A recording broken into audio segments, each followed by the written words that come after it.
My money, I don't want it anymore. Hi, Kevin Blanch. Fight of my life. Hey, to everybody. How do you like me now? It's starting to look like freaking Ed Koch. But, oh my God, what a war. Oh my God. But I want to talk about environmental poisoning in the environment. First thing I want to read, all your beautiful cards and letters that I've been getting from all over the world. They made me cry. They literally made me cry.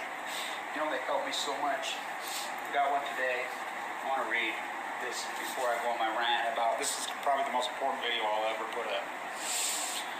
The oak tree. A mighty wind blew night and day. It stole the oak tree's leaves away, and snapped its boughs and pulled its bark until the oak was tired and stark. But still the oak tree held its ground, while other trees fell around.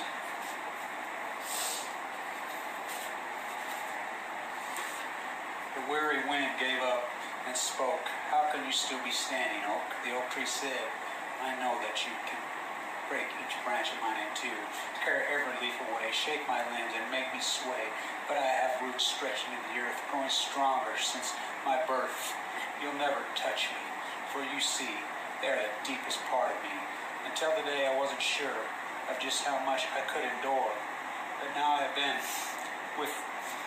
found, with thanks to you, I'm stronger than I ever knew. Boy, is that true. You know, it brought tears to my eyes this morning. The last few days have been so wicked, and I found strength that I never knew I had. The anti-nuclear activist, Kevin D. Blanch.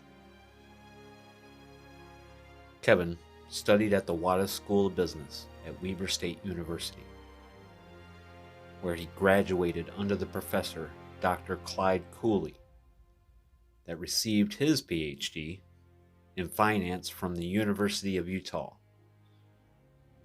and taught at Weber State University Goddard School for 22 years.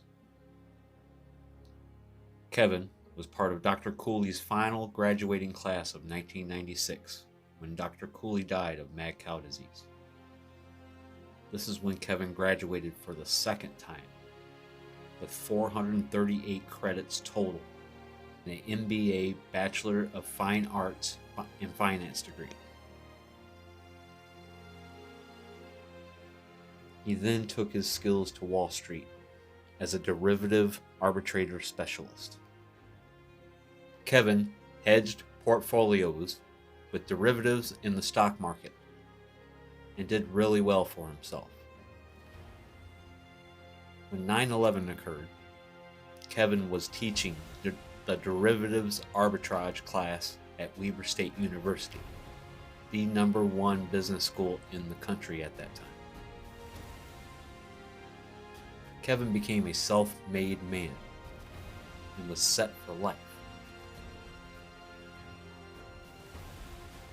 Then 2011. 3/11/11, when an earthquake and a tsunami off the coast of Japan caused 3 full-court meltdowns. On 3/12/11, Kevin is the very first person found on YouTube telling us all the reactors are melting down, even before the major media told us, and has been saying it every day since.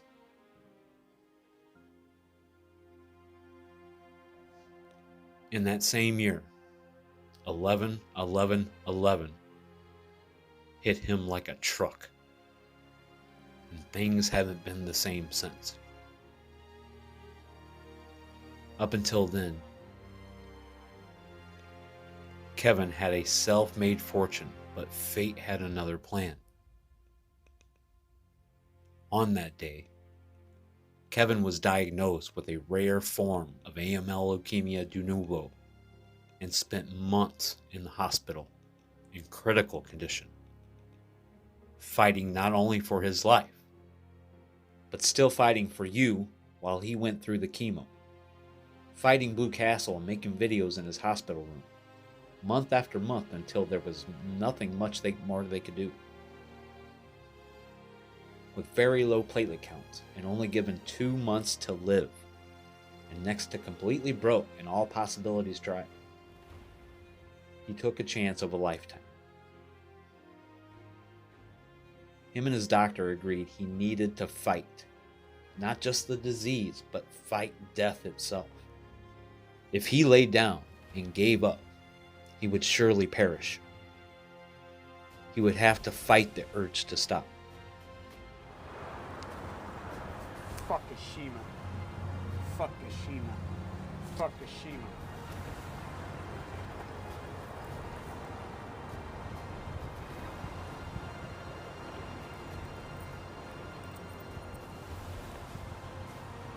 Fukushima. The bikini bombs. The Tsar bomb. Hiroshima. The Nevada test site. Hundreds of bombs. Arco, Idaho. Los Alamos. Chernobyl.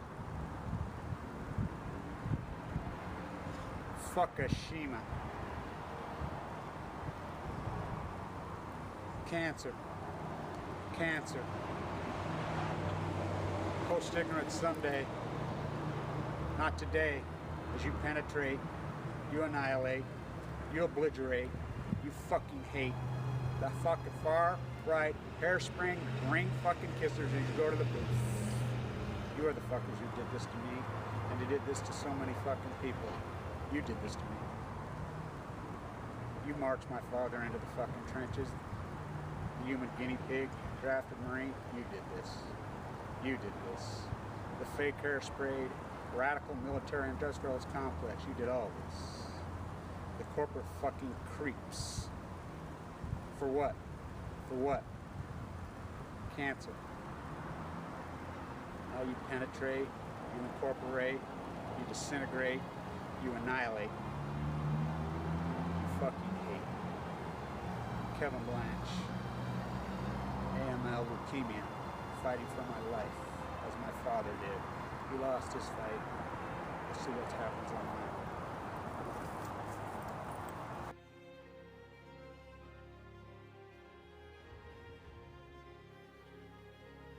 So on death's doorstep, Kevin stepped off the porch and walked straight to the Pacific Ocean, where he walked the entire coastline of California, documenting the tide pools, documenting the birds, whales, salmon, starfish, tuna, and the mass die-off surrounding the entire Pacific Ocean.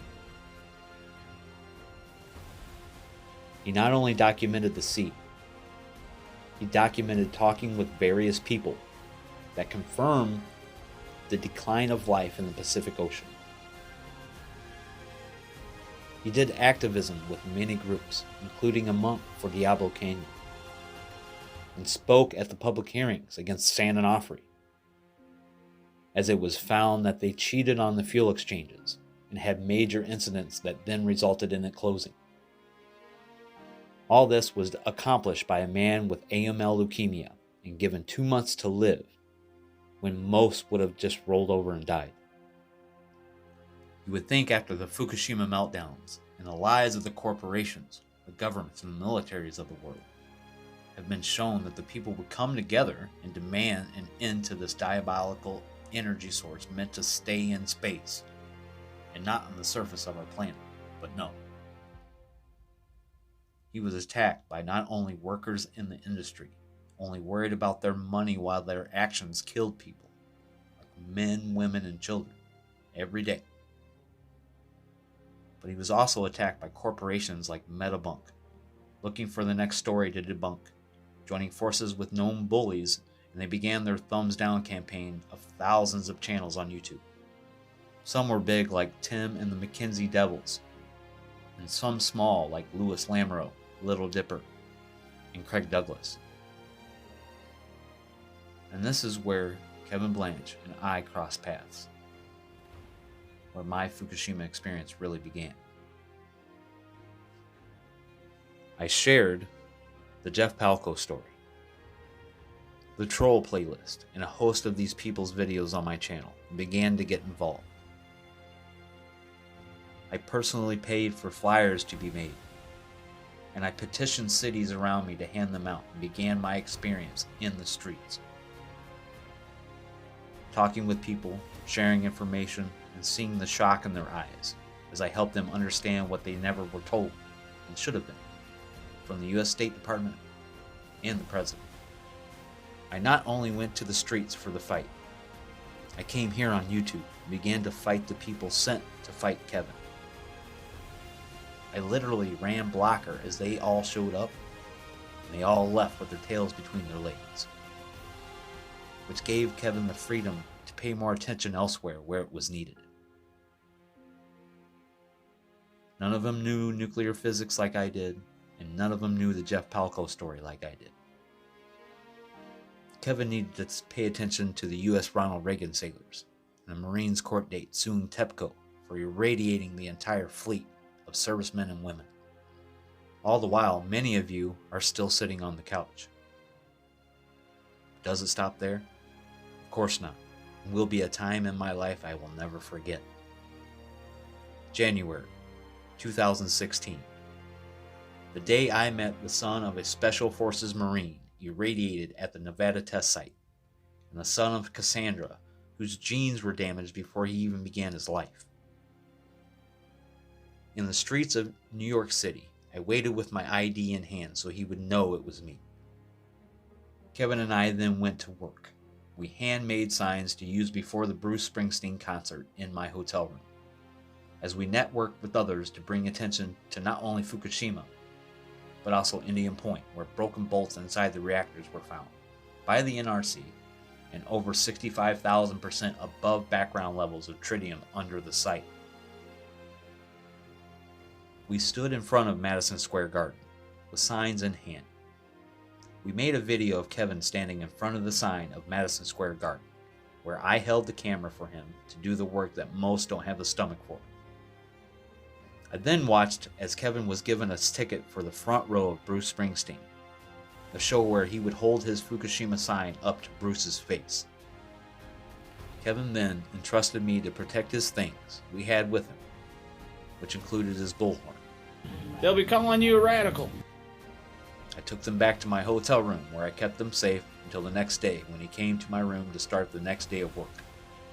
We continued to walk the street as he showed me where he worked during his time as the derivative arbitrator.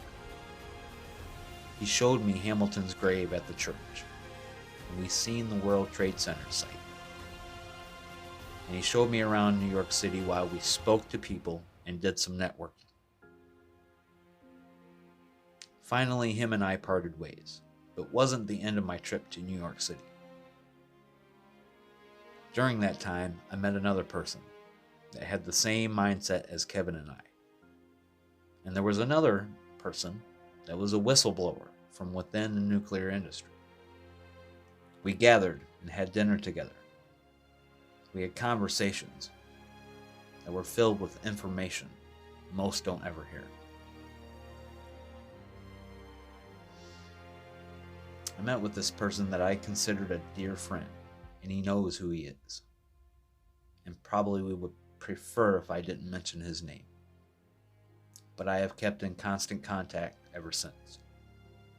My experience during that trip couldn't have been any more positive than it was, and I am so thankful I decided to go and met with the people I did. Kevin Blanch does what he says he does. He has the connections with the whistleblowers from within the industry like he says he does, and does the work in the streets off camera, just as you see on camera. The man is telling the truth, and if you ever meet him in person, as I did, you will see a great man. Thank you, Kevin Blanch, for all you do for society that you've paid a very heavy price for. Thanks for watching. Bye.